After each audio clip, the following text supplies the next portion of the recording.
If you're looking for an affordable hotel na dool sa Fuente, Cebu, then this video is for you.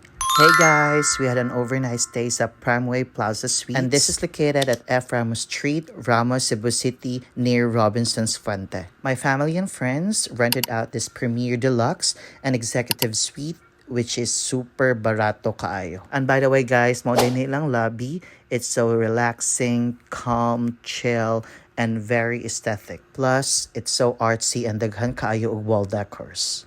And without further ado, let's do a quick hotel tour. Nice kayo kay na salay hot and cold shower, plus nanay bath gel, shampoo, and conditioner. And kompleto na sa towels and personal hygiene kit. Og bidet na sa ilang gamit og naasad sila cable TV og mo nilang available channels. Nasa safety box and clothes rack para sa inyong mga silina. Og nasa sila mini ref and microwave oven para sa inyong mga pagkaon. Og lastly, nasa sila kusog kayo na wifi. Og di maguol og nangita mo pagkaon kay daghan kay food kiosk within the area. Sama ning Laylam, T-Live, Yellow Cab, Starbucks, Pande Manila, and David's Tea House. And I'm happy to inform you guys na ang Primeway Suite Cebu nasa lay promo 40% off discount sa tanan nilang rooms. What are you waiting for? Book Primeway Suite Cebu and salamat sa pagtanaw.